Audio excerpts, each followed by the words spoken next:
नमस्कार शेतकरी मित्रांनो, जय शिवराय.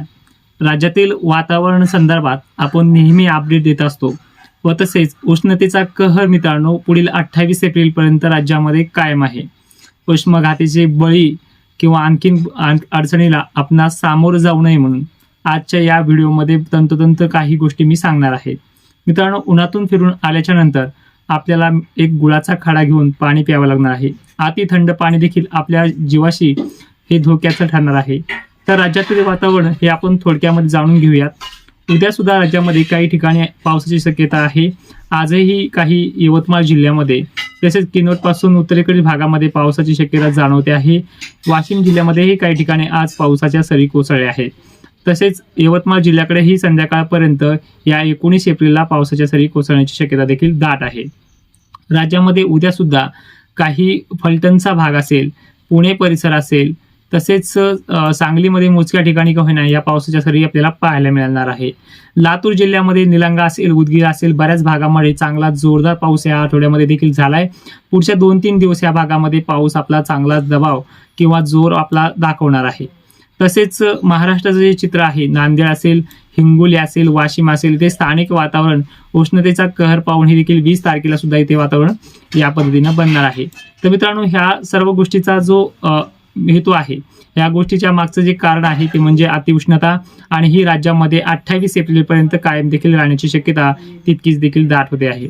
मित्रांनो, काही गुड न्यूज आहेत. काही शेतकऱ्यांनी जे आपल्याला वर्गणी गोळा करून त्यांच्या भेटवस्तू त्यांनी देण्याचा प्रयत्न केलाय.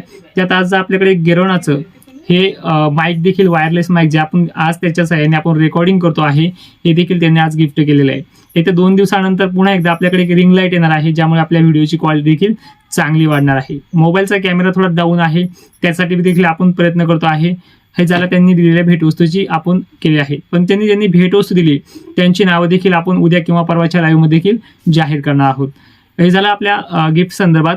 आणि 20 तारखेचा पाऊस देखील तुम्हाला सांगितलाय कुठल्या कुठल्या भागात होईल, त्याचे नावं पुन्हा एकदा नोट करून घ्या. 20 तारखेच्या पावसाच्या संदर्भामध्ये त्याच्यामध्ये बीड जिल्हा आहे, काही ठिकाणी नगर परिसरामध्ये देखील दक्षिण भागामध्ये हा पावसाच्या सरी कोसळण्याची शक्यता आहे.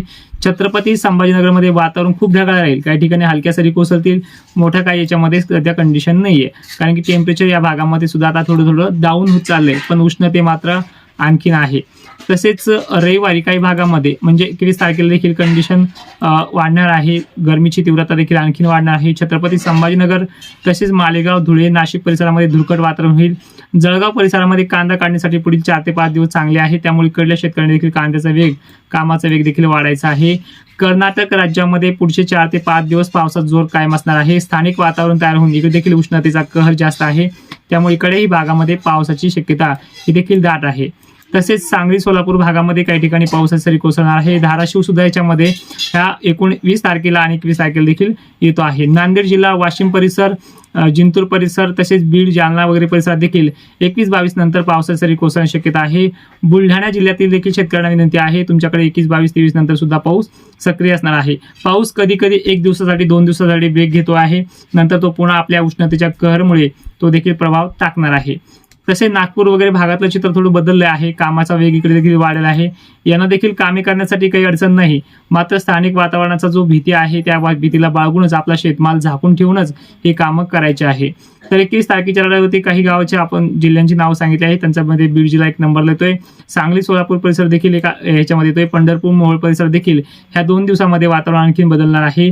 नांदेड जिल्ह्याच्या कुठल्या ना कुठल्या तरी भागामध्ये रोज पाऊस पडत राहणार आहे. याच्यामध्ये किनवट वगैरे, उमरखेड परिसरामध्ये हे देखील असणार आहे. लातूरच्या मुळावरती अजून 4 ते 5 दिवस पावसाची शक्यता कायम आहे, हे देखील जाणून घेत चला.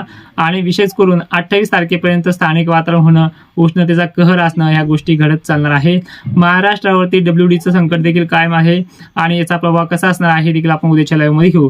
तुर्तास एवढंच मित्रांनो, कारण की हा जो व्हिडिओ आहे तो थोडक्यात बनवण्यासाठी करतो आहे आणि तुम्हाला एकदा परत आपला ऑफिसचं जे काम आहे ते देखील दाखवण्याचा प्रयत्न उद्याच्या व्हिडिओमध्ये करणार आहोत. तर तुर्तास धन्यवाद सगळ्यांना. जय शिवराय. धन्यवाद.